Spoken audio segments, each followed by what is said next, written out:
এই মুহূৰ্তত মেট্ৰিক আৰু এইচএছ পৰীক্ষাক লৈ ডাঙৰ খবৰ এটা লৈ আহিছো অহা 1 আগষ্টৰ পৰা 15 আগষ্টৰ ভিতৰত হ'ব মেট্ৰিক আৰু এইচএছ পৰীক্ষা খোদ শিক্ষামন্ত্ৰীয়ে এই কথা জনালে বিভিন্ন ছাত্ৰ সংগঠন জাতীয় সংগঠনৰ সৈতে বৈঠকৰ অন্তত এই কথা এই মুহূৰ্তত জনাইছে শিক্ষামন্ত্ৰী ৰণোজ পেগুৱে পৰীক্ষা হ'বই 1 আগষ্টৰ পৰা 15 আগষ্টৰ ভিতৰত পৰীক্ষা আৰু 5 ছেপ্টেম্বৰৰ ভিতৰত ৰিজাল্ট দিব বিগ ব্ৰেকিং এই মুহূৰ্তত পৰীক্ষা সংকুচিত হোৱাৰ চৰম সিদ্ধান্ত লোৱা হৈছে 5 ছেপ্টেম্বৰৰ ভিতৰত পৰীক্ষাৰ ফলাফল দিয়া হ'ব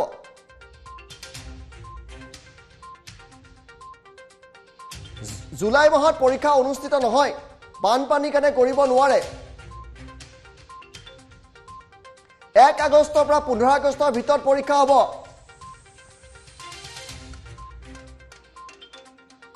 সম্পূৰ্ণ নম্বৰৰ পৰীক্ষা অনুষ্ঠিত নহব পাৰে মুঠ নম্বৰ কমাৰ পূৰ্ণ সম্ভাৱনা আছে মুঠ নম্বৰ কমিব পাৰে সংকুচিত হ'ব পেপাৰ কমিব মুঠ নম্বৰ কমিব ছাত্ৰ সংগঠনৰ বৈঠকৰ পিছতে ঘোষণা কৰিছে শিক্ষামন্ত্ৰীয়ে হয়তো এদিনীয়াকৈ অনুষ্ঠিত হ'ব পাৰে পৰীক্ষা সেই কথা যদিও কোৱা নাই সেই এছঅপিত হয়তো আহিব পৰীক্ষা সংকুচিত হোৱাৰ চৰম সিদ্ধান্ত হৈছে 5 ছেপ্টেম্বৰৰ ভিতৰত পৰীক্ষাৰ ফলাফল চূড়ান্ত সিদ্ধান্ত হৈছে পৰীক্ষা হ'ব জুলাই মাহত পৰীক্ষা অনুষ্ঠিত নহয় বানপানীৰ কাৰণে জুলাই মাহটোত পৰীক্ষা অনুষ্ঠিত কৰিব নোৱাৰে জুনত পৰীক্ষা সময় নাই গতিকে 1 আগষ্টৰ পৰা 15 আগষ্টৰ ভিতৰত পৰীক্ষা হ'ব সম্পূৰ্ণ নম্বৰৰ পৰীক্ষা অনুষ্ঠিত নহয় আমি শিক্ষামন্ত্ৰীৰ মন্তব্য শুনাম সদৌ অসম ছাত্ৰ সন্থাৰ মন্তব্য শুনাম অন্যান্য দল সংগঠনৰ মন্তব্য শুনাম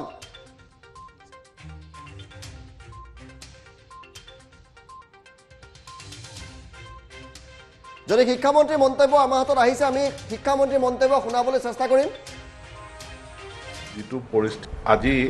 আমাৰ শিক্ষা বিভাগৰ উদ্যোগত অসম চৰকাৰৰ স্বাস্থ্য সমাজ কল্যাণ পৰিবহণ বিভাগ লগতে সদৌ অসম ছাত্ৰ সন্থা নিখিল বড়ো ছাত্ৰ সন্থা অসম সাহিত্য সভা বড়ো সাহিত্য সভা আৰু তিনিখনকৈ জিলাৰ তিনিগৰাকী উপায়ুক্ত আৰু আমাৰ সেৱা তথা মাধ্যমিক শিক্ষা সংসদ এই সকলোৰে মাজত আমাৰ এখন গুৰুত্বপূৰ্ণ সভা অনুষ্ঠিত হয় য'ত আমি আগন্তুক হায়াৰ ছেকেণ্ডেৰী পৰীক্ষা আৰু মেট্ৰিক পৰীক্ষা অনুষ্ঠিত কৰাৰ বিভিন্ন দিশসমূহ সম্পৰ্কে আমি পৰ্যালোচনা কৰোঁ সভাত সকলোকে সহযোগিতা আগবঢ়োৱাৰ কাৰণে মই ধন্যবাদ জনাইছোঁ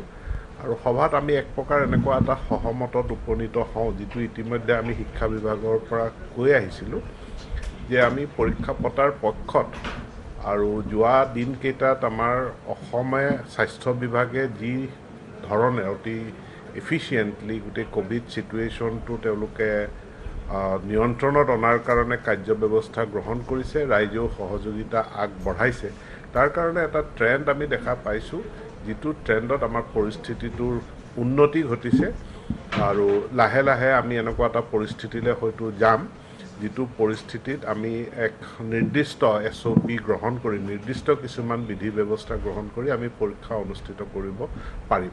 আৰু তেনে পৰিস্থিতিত আমি সকলোৱে পৰীক্ষা অনুষ্ঠিত কৰাৰ পক্ষত পুনৰবাৰ আজি মিটিঙত এইটো সহমতত উপনীত হৈছোঁ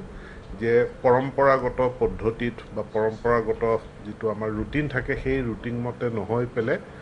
সংকুচিত বিষয়ত সংকুচিত নম্বৰেৰে সৈতে কোভিড প্ৰট'কল মানি আমি পৰীক্ষা অনুষ্ঠিত কৰিম সেই নিৰ্দিষ্ট মই কোনো কথা ক'ব নোৱাৰোঁ মোতকৈ উচ্চ পৰ্যায়ত এই সিদ্ধান্ত গ্ৰহণ হ'ব কিন্তু মই এইখিনি সুনিশ্চিত কৰিব পাৰোঁ যে সংকুচিত বিষয় হ'ব গোটেইখিনি বিষয়ত পৰীক্ষা নহয় আৰু সম্পূৰ্ণ নম্বৰৰো হয়তো পৰীক্ষা নহয় গতিকে এই ডিটেইলটো এইটো এটা সিদ্ধান্ত গ্ৰহণ প্ৰক্ৰিয়াটো আহি এটা চূড়ান্ত পৰ্যায়ত পাইছে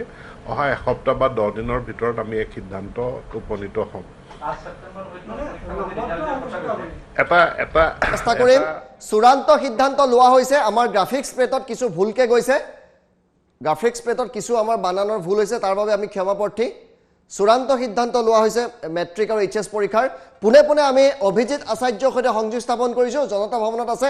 অভিজিত আমি সদৌ অসম ছাত্ৰ সন্থাৰ মন্তব্য অন্যান্য দল সংগঠনৰ মন্তব্য শুনাম কিন্তু এই মুহূৰ্তত ভাল খবৰ যে পৰীক্ষা হ'বই। হয়ছা ইতিমধ্যে জাতীয় সংগঠন বা ছাত্ৰ সংগঠনসমূহৰ সৈতে বৈঠকত মিলিত হৈছিল ৰাজ্যৰ শিক্ষামন্ত্ৰী ৰণোজ পেগুৱে আৰু ইয়াৰ পূৰ্বে ৰাজ্য চৰকাৰৰ যিসমূহ আমোলা বিষয় আছে আমোলা বিষয়াসকলৰ সৈতে বৈঠকত মিলিত হৈছিল আৰু এক চূড়ান্ত সিদ্ধান্ত লোৱা হ'ব আৰু এক চূড়ান্তৰ ফালে তেওঁলোকে গতি কৰিছে শিক্ষা ব্যৱস্থাৰ ফালে কাৰণ যেহেতু পৰীক্ষা আছে আৰু পৰীক্ষা 5 ছেপ্টেম্বৰৰ ভিতৰত ফলাফল ঘোষণা কৰিব লাগিব আৰু শিক্ষামন্ত্ৰীগৰাকীয়ে স্পষ্ট কৈছে যে পূৰ্বৰ দৰে যেহেতু পৰীক্ষা অনুষ্ঠিত হ'ব কিন্তু এইবাৰ কিছু পৃথক হ'ব আৰু জুলাই মাহত যেহেতু আচলতে বানপানী তাৰ বাবে পৰীক্ষা অনুষ্ঠিত কৰিব পৰাটো ঠিক নহব যাৰ পৰিপ্ৰেক্ষিতত আগষ্ট মাহতে পৰীক্ষা হোৱাৰ এক চূড়ান্ত সম্ভাৱনা আছে যেহেতু ছেপ্টেম্বৰ মাহত যেহেতু পৰীক্ষাৰ ফলাফল ঘোষণা কৰিব লাগিব এমাহ লাগিব পৰীক্ষাৰ বহি চেক কৰোঁতে আচলতে আৰু 10-15 দিনৰ ভিতৰতে হয়তো আচলতে কি ফৰ্মুলাত আচলতে পৰীক্ষা অনুষ্ঠিত হ'ব এই ফৰ্মুলা আচলতে ৰাজ্যৰ চৰকাৰৰ ফালৰ পৰা চূড়ান্ত কৰা হ'ব আৰু ইতিমধ্যে ফৰ্মুলা যি ষ্ট্ৰাকচাৰ নিৰ্মাণ কৰা হৈছে কেনেধৰণে পৰীক্ষা হ'ব কি হ'ব কিমান নম্বৰৰ পৰীক্ষা হ'ব এইসমূহ বিষয়ক লৈ আলোচনা ইতিমধ্যে সম্পূৰ্ণ হৈছে 2 এদিনৰ ভিতৰতে সদৌ অসম ছাত্ৰ সন্থাৰ লগতে জাতীয় সংগঠন ছাত্ৰ সংগঠনসকলৰ সৈতে আলোচনাত বহিব শিক্ষামন্ত্ৰীগৰাকীয়ে আৰু আজিৰ এই যি বৈঠক অনুষ্ঠিত হৈছে এই বৈঠকৰ পৰা এটা কথা ক'ব পাৰি যে সদৌ অসম ছাত্ৰ সন্থাই যি ফৰ্মুলা বান্ধি দিছে শিক্ষামন্ত্ৰীক আৰু এই ফৰ্মুলা আচলতে ৰাজ্য চৰকাৰৰ যিসকল আমোলা বিষয়াসকল আছে সেই আমোলা বিষয়াসকলৰ সৈতে বৈঠকত বহিব আৰু কিছু সময়ৰ পাছতে এই বৈঠক আছে শিক্ষামন্ত্ৰীৰ সৈতে আমোলা বিষয়াসকল আৰু ইয়াৰ পাছতে এক চূড়ান্ত সিদ্ধান্ত ল'ব আৰু মুখ্যমন্ত্ৰীয়ে হয়তো আনুষ্ঠানিকভাৱে চিলমোহৰ মাৰিব যে কেতিয়া পৰীক্ষা অনুষ্ঠিত কি হ'ব আৰু 10-15 দিনৰ ভিতৰতে হয়তো পৰীক্ষাৰ আচলতে যে ফৰ্মুলা এই ফৰ্মুলা ছাত্ৰ ছাত্ৰীসকলক ক'ব শিক্ষামন্ত্ৰীগৰাকীয়ে আৰু কেনেধৰণে পৰীক্ষা হ'ব কি পৰীক্ষা হ'ব সকলো কথা আমি কিছুদিন অপেক্ষা কৰিব লাগিব কিছুদিনৰ পাছতে হয়তো ওলাই পৰিব আচলতে কি ষ্ট্ৰাকচাৰত পৰীক্ষা অনুষ্ঠিত হ'ব কিন্তু এটা কথা ক'ব পাৰি যে এই মুহূৰ্তত হাইস্কুল শিক্ষান্ত পৰীক্ষা উচ্চতৰ মাধ্যমিক পৰীক্ষা অনুষ্ঠিত হ'ব আৰু 5 ছেপ্টেম্বৰৰ পূৰ্বে ফলাফল ঘোষণা কৰা হ'ব ইটুস্মিন হয় ধন্যবাদ জনাইছো আৰু এই মুহূৰ্তত অহা 10 দিনৰ ভিতৰত এছঅপি আহিব আমাৰ হাতত সমজ্জল কুমাৰ ভট্টাচাৰ্যৰ মন্তব্য আছে দীপাংকৰ নাথৰ মন্তব্য আছে অন্যান্য দল সংগঠনৰ নেতৃত্বৰ মন্তব্য আছে সেই মন্তব্য আমি শুনাই যাম আলোচনাত আমি সদৌ অসম ছাত্ৰ সন্থাৰ তৰফৰ পৰা অতদিনে কৈ অহা কথাখিনিকে আজি শিক্ষামন্ত্ৰী ডাঙৰীয়াৰ আগত আমি পেছ কৰিছোঁ 3টা কথা প্ৰথম ছাত্ৰ ছাত্ৰীসকলৰ শিক্ষাবৰ্ষ ক্ষতি হ'ব নালাগিব দ্বিতীয় কোনো কাৰণত ছাত্ৰ ছাত্ৰীসকলে স্বাস্থ্যজনিত সমস্যাৰ সন্মুখীন হ'ব নালাগিব তৃতীয় অত্যন্ত প্ৰয়োজনীয় কথাটো যে কোনো কাৰণত ছাত্ৰ ছাত্ৰীসকলৰ স্বাৰ্থ বিঘ্নিত হ'ব নোৱাৰিব ছাত্ৰ ছাত্ৰীসকলৰ স্বাৰ্থ সুৰক্ষিত হ'ব লাগিব এই 3টা কথাই মূলতঃ আমি আজি পেছ কৰিছিলোঁ আমি এটা কথা জানিব বিচাৰিছিলোঁ যে ভাৰতবৰ্ষৰ বিভিন্ন প্ৰান্তত CBSE পৰীক্ষা তেওঁলোকে বাতিল কৰিছে ভাৰতবৰ্ষৰ বিভিন্ন ৰাজ্যত ৰাজ্যিক বোৰ্ডবিলাকৰ পৰীক্ষা তেখেতসকলে বাতিল কৰিছে গতিকে এইটো সময়ত আমাৰো তেনেকুৱা কিবা বিকল্প উপায় আছে নেকি ভাৰতবৰ্ষৰ বিভিন্ন প্ৰান্তত যেনেকৈ CBSE পৰীক্ষা বাতিল কৰিলে ৰাজ্যিক বোৰ্ডসমূহেও পৰীক্ষা তেওঁলোকে বাতিল কৰিছে গতিকে অসমৰ ক্ষেত্ৰত তেনেধৰণৰ কিবা উপায় ল'ব পৰা যায় নেকি আৰু সেই উপায় ল'বৰ কাৰণে তেওঁলোকক আমি আহ্বান জনাইছিলোঁ এটা বিকল্প উপায় ল'বৰ কাৰণে তেতিয়া আমাৰ শিক্ষামন্ত্ৰীগৰাকীয়ে এটা কথা স্পষ্টকৈ জনাইছে যে অসমত পৰীক্ষা নপতাকৈ বিকল্প পথ লোৱাৰ ইয়াত কোনো উপায় নাই ইয়াত পৰীক্ষা পাতিবই লাগিব আৰু হাইস্কুল শিক্ষান্ত পৰীক্ষা বা উচ্চতৰ মাধ্যমিক স্তৰত পৰীক্ষা নপতাকৈ বিকল্প পথ লৈ ইয়াত কোনো উপায় নাই আৰু সেইকাৰণেই পৰীক্ষাটো পাতিব লাগিব আৰু পৰীক্ষা যদি পাতিবলগীয়া হয় তেতিয়াহ'লে কেনেকৈ আগবাঢ়িব এইটো আহিল মূল কথা কওক আৰু সেই মূল কথাটো অহাৰ লগে লগে প্ৰথম কথাটোৱে আহিব যে স্বাস্থ্যজনিত কথাটো মূল কথা ল'ৰা ছোৱালী ছাত্ৰ ছাত্ৰীসকলে কোনো কাৰণে স্বাস্থ্যজনিত সমস্যাৰ সন্মুখীন হ'ব নালাগিব শিক্ষামন্ত্ৰীগৰাকীয়ে কৈছে পৰীক্ষা পৰিস্থিতি উন্নত হ'লেহে পৰীক্ষা পাতিবলৈ আগবাঢ়িব পৰিস্থিতিটো উন্নত হ'ব লাগিব পৰীক্ষা পৰিস্থিতি উন্নত হ'লে যদি পৰীক্ষা হয় তেতিয়াহ'লে পৰীক্ষাৰ সূত্ৰ কি হ'ব মডেলিটি কি হ'ব তেতিয়া সেবাৰ লগত আমাৰ ইতিমধ্যে আলোচনা হৈছিল সদৌ অসম ছাত্ৰ সন্থা নিখিল বড়ো ছাত্ৰ সন্থা আৰু এটা সূত্ৰ উলিওৱা হৈছিল সূত্ৰ সম্পৰ্কত আমাৰ ফালৰ পৰা পৰামৰ্শ আলোচনাত আগভাগ লৈছিল আগস্থান পাইছিল সেই সূত্ৰটো আছিল যে মেট্ৰিক হাইস্কুল শিক্ষান্ত পৰীক্ষাত ছাত্ৰ ছাত্ৰীসকলক 3টা বিষয় বাছি ল'বলৈ দিয়া যাব ছাত্ৰ ছাত্ৰীসকলে 3টা বিষয় বাছি ল'ব নিজৰ ইচ্ছা অনুসৰি 3টা বিষয়ত পৰীক্ষা হ'ব তাৰে যিটো বিষয়ত আটাইতকৈ বেছি নম্বৰ পাব পৰীক্ষা নিদিয়া বিষয়সমূহতো সেই নম্বৰটোকে গণ্য কৰা হ'ব। সেইটো এটা প্ৰস্তাৱ, আৰু সেই প্ৰস্তাৱটো আজি আকৌ আলোচনা হৈছে, আৰু সেই আলোচনাটোত সদৌ অসম ছাত্ৰ সন্থা, নিখিল বড়ো ছাত্ৰ সন্থাই এই প্ৰস্তাৱটোকে আজিৰ তাৰিখত এটা গ্ৰহণযোগ্য প্ৰস্তাৱ বুলি আমি বিবেচনা কৰিছোঁ। আৰু উচ্চতৰ মাধ্যমিক স্তৰত কি হ'ব, উচ্চতৰ মাধ্যমিক স্তৰৰ কলা, বাণিজ্য, বিজ্ঞানত কি হ'ব, সেই সম্পৰ্কত উচ্চতৰ মাধ্যমিক শিক্ষা সংসদে তেখেতসকলে নিজে এটা ফৰ্মুলা বনাই আছে বুলি কৈছে। আৰু আজি শিক্ষামন্ত্ৰীগৰাকীয়ে তেখেতসকলক অনুৰোধ জনাইছে, আৰু সেই অনুৰোধৰ প্ৰতি লক্ষ্য ৰাখি ছেবা, অসম মাধ্যমিক শিক্ষা পৰিষদ, ছেবা আৰু হায়াৰ ছেকেণ্ডেৰী কাউন্সিলে, উচ্চতৰ মাধ্যমিক শিক্ষা সংসদে কালি পৰহিৰ ভিতৰতে সদৌ অসম ছাত্ৰ সন্থা আৰু নিখিল বড়ো ছাত্ৰ সন্থাৰ লগত পুনৰ আলোচনাত মিলিত হ'ব। শিক্ষা সংসদে উচ্চতৰ মাধ্যমিক স্তৰৰ পৰীক্ষাৰ সূত্ৰ কি সেই সম্পৰ্কত আমাক অৱগত কৰিব, আৰু হাইস্কুল শিক্ষান্ত পৰীক্ষা সম্পৰ্কত এই যিটো সূত্ৰ, সেই সূত্ৰটোকে আমি আছু আৰু আপছুৱে আজিৰ তাৰিখত এটা গ্ৰহণযোগ্য ল'ৰা ছোৱালীৰ, ছাত্ৰ ছাত্ৰীসকলৰ স্বাৰ্থ ৰক্ষা কৰিব পৰা সূত্ৰ বুলি আমি গণ্য কৰিছোঁ। এতিয়া আহি গ'ল যে স্বাস্থ্যজনিত কথাটো কেনেকৈ হ'ব, পৰিস্থিতি উন্নত হোৱাৰ কথাটো। আজি স্বাস্থ্য বিভাগে জনাইছে যে জুলাইলৈকে পৰীক্ষা পতাৰ ইয়াত কোনো সম্ভাৱনা নাই, জুলাইলৈকে ইয়াত পৰীক্ষা পাতিব পৰা নাযাব, স্বাস্থ্য বিভাগে স্পষ্টকৈ কৈছে। গতিকে ইতিমধ্যে কেন্দ্ৰীয় চৰকাৰে সকলো ৰাজ্যৰ শিক্ষামন্ত্ৰীসকলৰ লগত, ৰাজ্য চৰকাৰসমূহৰ লগত কথা পাতি এটা ঠিক কৰিছে যে 5 ছেপ্টেম্বৰৰ ভিতৰত সকলো পৰীক্ষা পাতি ফলাফল দিব লাগিব। তাৰমানে আজি এটা ধাৰণা পোৱা গৈছে, ধাৰণাটো হ'ল যদি জুলাইলৈকে যদি পৰীক্ষা নহয়, তেতিয়াহ'লে আগষ্টৰ প্ৰথম সপ্তাহৰ ভিতৰতে পৰীক্ষা পতাৰ এটা স্থল আছে বুলি শিক্ষামন্ত্ৰীগৰাকীয়ে আমাক অৱগত কৰিছে। কিন্তু চূড়ান্ত সিদ্ধান্ত নহয়, এটা স্থলৰ কথা কৈছে, কাৰণ 5 তাৰিখে আকৌ ভিতৰত ৰিজাল্ট দিব লাগিব। 2 নম্বৰ কথাটো হ'ল যে বানপানীৰ কথা আহিল, বান আক্ৰান্ত অঞ্চলত কেনেকৈ পৰীক্ষা হ'ব সেই সম্পৰ্কতো অসম চৰকাৰে বান আক্ৰান্ত অঞ্চলত ছাত্ৰ ছাত্ৰীসকলে পৰীক্ষাৰ কেন্দ্ৰ সাল সলনি কৰি হ'লেও কেনেকৈ পৰীক্ষা পাতিব পাৰি তাৰ এখন SOP তেওঁলোকে প্ৰস্তুত কৰিবলৈ যোজা কৰা বুলি আমাক জনাইছে। এতিয়া এই গোটেই কথাখিনিৰ ভিতৰত আটাইতকৈ প্ৰয়োজনীয় কথাটো হ'ল যে আমাৰ ছাত্ৰ ছাত্ৰীসকল চিন্তিত হৈ আছে, উদ্বিগ্ন হৈ আছে, শিক্ষক শিক্ষয়িত্ৰী, অভিভাৱক অভিভাৱিকা সকলো চিন্তিত উদ্বিগ্ন, আমিও চিন্তিত উদ্বিগ্ন। কাৰণ এতিয়া ছাত্ৰ ছাত্ৰীসকলে জানিব বিচাৰিছে যে কোনটো সূত্ৰৰ জৰিয়তে পৰীক্ষা হ'ব। প্ৰথম কথা, ছাত্ৰ ছাত্ৰীয়ে জানিব খুজিছে যে পৰীক্ষা নোহোৱাকৈ কিবা বিকল্প উপায় আছে নেকি, ভাৰতবৰ্ষৰ বেলেগ বেলেগ ৰাজ্যত পাৰিছে, আমাৰ ইয়াত নোৱাৰে নেকি। আজি শিক্ষামন্ত্ৰীগৰাকীয়ে কৈছে ইয়াত কোনো উপায় নাই, পৰীক্ষাটো পাতিব লাগিব। গতিকে ছাত্ৰ ছাত্ৰীসকলৰ দ্বিতীয় কথাটো আহিল, বা মূল কথাটো আহিল যে যদি পৰীক্ষা হয় কোনটো সূত্ৰত হ'ব, গোটেইবোৰ পৰীক্ষা পেপাৰ দিব লাগিব, গোটেইকেইটা বিষয়ত পৰীক্ষা দিব লাগিব নে কম বিষয়ত দিব লাগিব। শিক্ষামন্ত্ৰীগৰাকীয়ে কৈছে যে বিষয় সংকুচিত কৰি গোটেই বিষয়টোত আগবাঢ়ি যাবৰ কাৰণে এটা যোজা কৰা হৈছে। আৰু এই যিখিনি পৰামৰ্শ আজি দিয়া হ'ল, এই পৰামৰ্শখিনিৰ ওপৰত অসমৰ শিক্ষামন্ত্ৰীগৰাকীয়ে অসমৰ মুখ্যমন্ত্ৰীগৰাকীৰ লগত আলোচনা কৰিব, আৰু অহা 10 দিনৰ ভিতৰত এই সম্পৰ্কত তেখেতসকলে এটা সিদ্ধান্ত ল'ব। কাৰণ আমি কৈ আছোঁ এটা কথা যে ছাত্ৰ ছাত্ৰীক জনাই দিব লাগে যে কি মাধ্যমৰ পৰীক্ষাটো হ'ব, কোনটো সূত্ৰত হ'ব, গোটেইকেইটা পৰীক্ষাত হ'ব নে 3খন বিষয়ত হ'ব নে কেনেকৈ হ'ব পৰীক্ষাটো, উচ্চতৰ মাধ্যমিক স্তৰটো কেনেকৈ হ'ব, গোটেইবোৰ পৰীক্ষা দিব লাগিব নে কম বিষয়ত দিব লাগিব,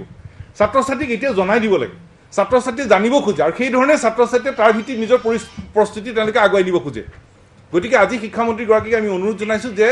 পৰীক্ষা গোটেইকেইটা বিষয়ত হ'ব নে কোনকেইটা বিষয়ত হ'ব, এই সূত্ৰটো ছাত্ৰ ছাত্ৰীসকলক জনাই দিব লাগে। শিক্ষামন্ত্ৰীগৰাকীয়ে কৈছে যে আজি যিখিনি আলোচনা, সেই আলোচনাখিনি আধাৰ হিচাপে লৈ অসমৰ মুখ্যমন্ত্ৰী ডাঙৰীয়াৰ লগত, অসমৰ মুখ্যমন্ত্ৰী মহোদয়ৰ লগত কথা বতৰা পাতিব, আৰু অহা 10 দিনৰ ভিতৰত অসমৰ ছাত্ৰ ছাত্ৰীসকলক তেখেতসকলে এটা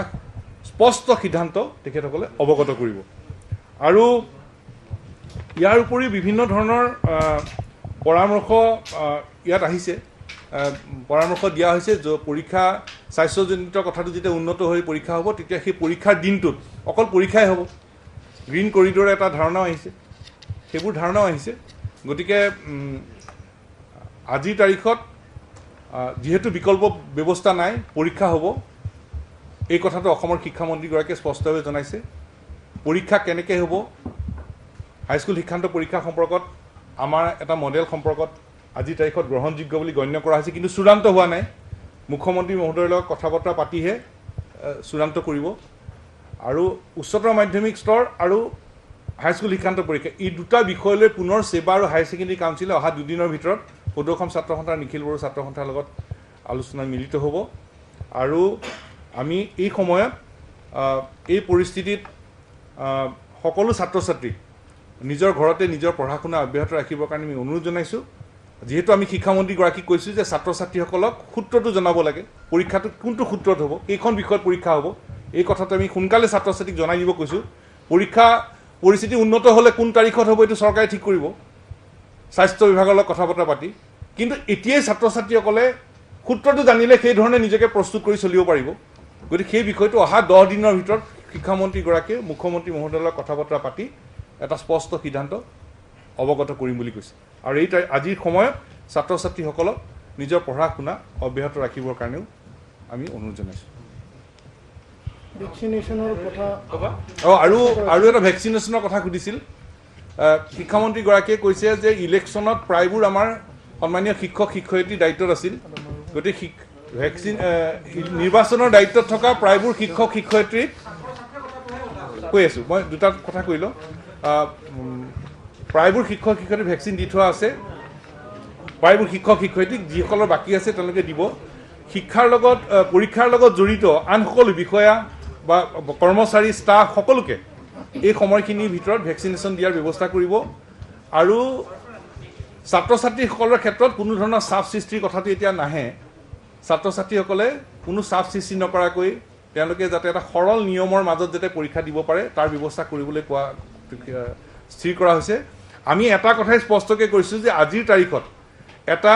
অসামান্য এটা পৰিৱেশ এই অসামান্য পৰিৱেশত ছাত্ৰ ছাত্ৰীসকলে এটা মানসিক চাপ লৈ প্ৰস্তুতি কৰি আছে গতিকে ছাত্ৰ ছাত্ৰীসকলৰ স্বাৰ্থটো সুৰক্ষিত হ'বই লাগিব ছাত্ৰ ছাত্ৰীসকলৰ স্বাৰ্থ সুৰক্ষিত কৰি সূত্ৰ চূড়ান্ত কৰিবলৈ আমি অসম চৰকাৰৰ প্ৰতি আমি আহ্বান জনাইছোঁ ঠিক কৰিব ছাত্ৰ ছাত্ৰী যাতে তেওঁলোকে ছ'চিয়েল ডিষ্টেঞ্চ বা আন যিবোৰ ক'ভিড প্ৰট'কলৰ কথা সকলো মেইনটেইন কৰি যাতে পৰীক্ষাত উপস্থিত থাকিব পাৰে সেই ধৰণে পৰীক্ষাত উপস্থিত থকা কথা তেওঁলোকে অনুষ্ঠিত কৰাৰ কথা তেওঁলোকে কৈছে আৰু ছাত্ৰ সন্থাৰ প্ৰথম কথাটোৱে হ'ল যে স্বাস্থ্যগত যিটো কথা ছাত্ৰ ছাত্ৰীৰ সেই কথাটোৱে মূল কথা ছাত্ৰ ছাত্ৰীৰ স্বাস্থ্যৰ প্ৰতি যত্ন ৰাখি আৰু ছাত্ৰ ছাত্ৰীৰ শৈক্ষিক বৰ্ষ নষ্ট নোহোৱাকৈ আগবাঢ়িব লাগিব এতিয়াও আমি চৰকাৰৰ ওচৰৰ পৰা আমি জানিব বিচাৰিছিলোঁ যে পৰীক্ষা নপতাকৈ কিবা বেলেগ উপায় আছে নেকি যিদৰে অন্য ষ্টেটবোৰত বা অন্য বৰ্ডবিলাকে তেওঁলোকে ছাত্ৰ ছাত্ৰীক উত্তীৰ্ণ কৰি দিয়াৰ ব্যৱস্থা কৰিছে চৰকাৰৰ ফালৰ পৰা কোৱা হৈছে যে তেনেকুৱা কোনো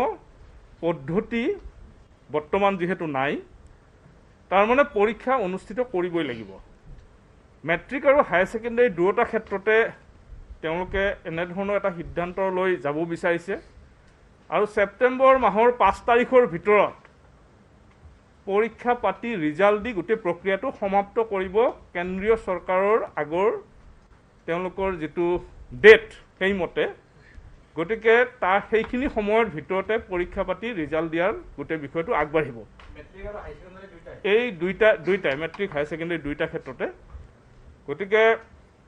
এইকেইটা কথাই মূলতঃ আজি আলোচনা হৈছে পৰীক্ষাৰ দিনাখন কিদৰে আন যিবোৰ ব্যৱসায় বাণিজ্য বা প্ৰতিষ্ঠান সেইবোৰ কিদৰে বন্ধ কৰি মাত্ৰ পৰীক্ষাৰ দিনাখন পৰীক্ষাই অনুষ্ঠিত কৰাৰ বাবে ছাত্ৰ ছাত্ৰীসকলক বাবে এটা সুকীয়া ব্যৱস্থা কৰিব পাৰি গ্ৰীণ কৰিডৰৰ নিচিনাকৈ তেনেকুৱা কথাও বিভিন্নজনে পৰামৰ্শ আগবঢ়াইছে তে আমি আশা কৰিছোঁ ছাত্ৰ ছাত্ৰীৰ শৈক্ষিক বৰ্ষ নষ্ট নোহোৱাকৈ এইখিনি সময়ৰ ভিতৰত পৰীক্ষা অনুষ্ঠিত কৰা বিষয়ত ক'ভিড প্ৰট'কলৰ সকলো নিয়ম নীতি আগত ৰাখি তেখেতসকলে কথাখিনি আগবঢ়াই লৈ যাব শিক্ষামন্ত্ৰীগৰাকীয়েও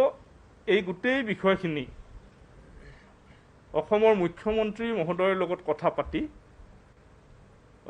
ফাইনেল সিদ্ধান্ত গ্ৰহণ কৰা হ'ব বুলি ইতিমধ্যে আমাক অৱগত কৰিছে চূড়ান্ত সিদ্ধান্ত লৈ এটা যাব কাৰণে কিছু প্ৰক্ৰিয়া বা কিছু পদক্ষেপ আজিৰ মিটিঙৰ পিছত নিশ্চয় চৰকাৰখনে ল'ব তো নিখিল বড়ো ছাত্ৰ সন্থাৰ তৰফৰ পৰা স্পষ্ট এটা মত আৰু অলৰেডি আমি সেৱা কৰ্তৃপক্ষৰ লগত আলোচনাত এইটো দাঙি ধৰিছিলোঁ যে অসমত বৰ্তমান এই পৰিৱেশত CBSE যেনেকুৱা পৰীক্ষা বাতিল কৰিছে বা বিভিন্ন ৰাজ্যিক বোৰ্ডবিলাকে যেনেকুৱা পৰীক্ষা বাতিল কৰিছে অসমত মেট্ৰিক আৰু হায়াৰ ছেকেণ্ডেৰী পৰীক্ষা বাতিল কৰিব পৰা কোনো পৰ্যায় আমিও দেখা নাই, চৰকাৰখনেও দেখা নাই। তো তাৰ কাৰণে আমি আহ্বান জনাইছিলোঁ যে পৰীক্ষা পাতিব লাগে আৰু পৰীক্ষা পতাৰ ক্ষেত্ৰত পোনপ্ৰথমে ছাত্ৰ ছাত্ৰীসকলৰ যি জীৱন আৰু তেওঁলোকৰ স্বাস্থ্য এইটো সুৰক্ষিত হ'ব লাগিব। কোনো ছাত্ৰ ছাত্ৰী যাতে জীৱনৰ প্ৰতি ভাবুকি নাহে বা কোভিড সংক্ৰমণত তেওঁলোকে ভুগিব লগা নহয় তাৰ প্ৰতি সকলো SOP মডেল তৈয়াৰ কৰি পেলাই পৰীক্ষা পাতিব লাগে। এই ক্ষেত্ৰতো আমি স্পষ্টভাৱে আমি দাঙি ধৰিছোঁ। দ্বিতীয় কথাটো হ'ল যে পৰীক্ষা পাতিবলৈ যাওঁতে যাতে পৰীক্ষা কেন্দ্ৰটো ক্ৰাউড নহয়, পৰীক্ষা কেন্দ্ৰ যাতে ভিৰ নহয়, যাৰ পৰা ইয়াত ইনফেকশ্যনৰ মানে চান্স থাকিব পাৰে। তো তাৰ কাৰণে আমি চৰকাৰখনক আমি আহ্বান জনাইছোঁ যে চৰকাৰো কিছু মডেলিটি তেওঁলোকে তৈয়াৰ কৰিছে যে যি মূল চেণ্টাৰ হ'ব, য'ত কোড নাম্বাৰ থাকিব, সেই চেণ্টাৰত যদি 400 বা 500 ছাত্ৰ ছাত্ৰী যদি থাকে বা আছিল, সেই 500 ছাত্ৰ ছাত্ৰীক ওচৰ চাপৰীয়া যিবিলাক বিদ্যালয়বিলাক আছে, অনুষ্ঠান প্ৰতিষ্ঠানবিলাক আছে, তাত ভগাই পেলাই যদি এটা পৰীক্ষা কেন্দ্ৰত 100ৰ তলত যদি আমি নমাই ল'ব পাৰোঁ, তেনেকুৱা 5টা বা 10টা আমি ফিডাৰ স্কুল বা অক্সিলাৰী চেণ্টাৰ আমি তৈয়াৰ কৰি পেলাই যদি পৰীক্ষা পাতিব পাৰোঁ, তেতিয়াহ'লে বিল' 50% এটেণ্ডেঞ্চত X মডেলত, যোনটো আগত 2জন মাজত এটা আৰু পিছত 2টা X মডেলত চিটিং এৰেঞ্জমেণ্ট কৰি সকলো কোভিড নিয়ম নীতি মানি পেলাই চেনিটাইজাৰ মাস্কৰ পৰা লৈ পেলাই যিখিনি ব্যৱস্থা আছে এইখিনি কৰি এই পৰীক্ষা আমি সুকলমে পাৰ কৰিব পাৰিম বুলি আমাৰ দৃঢ় বিশ্বাস। আৰু তৃতীয় কথাটো হ'ল যে ছাবজেক্টৰ কথা, এইটো বিশেষকৈ এটা চৰ্চিত হৈছে আৰু সন্মানীয় শিক্ষামন্ত্ৰী ডাঙৰীয়াও বিভিন্ন আমাৰ সাংবাদিক বন্ধুসকলৰ প্ৰশ্নৰ উত্তৰত তেওঁ এটা দিশ দিছে যে ছাবজেক্ট সংকুচিত হ'ব, তাৰমানে ছাবজেক্ট কমাই দিয়া হ'ব। আৰু এই ক্ষেত্ৰত নিখিল বড়ো ছাত্ৰ সন্থা, সদৌ অসম ছাত্ৰ সন্থা আমাৰ এটাই প্ৰস্তাৱ আছিল যে যদি ছাবজেক্ট সংকুচিত কৰা হয় তেতিয়াহ'লে 3টা ছাবজেক্ট, যিকোনো 3টা ছাবজেক্ট ছাত্ৰ ছাত্ৰীয়ে নিজে চইচ মতে বাছনি কৰি পেলাই 100 নম্বৰৰে পৰীক্ষা 3টা ছাবজেক্ট 3 দিন পৰীক্ষা পাতি পেলাই এই পৰীক্ষা মানে সম্পন্ন কৰিব পৰা যাব। আৰু এইটোৱে এটা উত্তম মডেল বুলি আমি বিবেচিত কৰিছোঁ। চূড়ান্ত সিদ্ধান্ত লৈ এটা যাব কাৰণে কিছু প্ৰক্ৰিয়া বা কিছু পদক্ষেপ আজিৰ মিটিঙৰ পিছত নিশ্চয় চৰকাৰখনে ল'ব। তো নিখিল বড়ো ছাত্ৰ সন্থাৰ তৰফৰ পৰা স্পষ্ট এটা মত, আৰু অলৰেডি আমি সেৱা কৰ্তৃপক্ষৰ লগত আলোচনাত এইটো দাঙি ধৰিছিলোঁ যে অসমত বৰ্তমান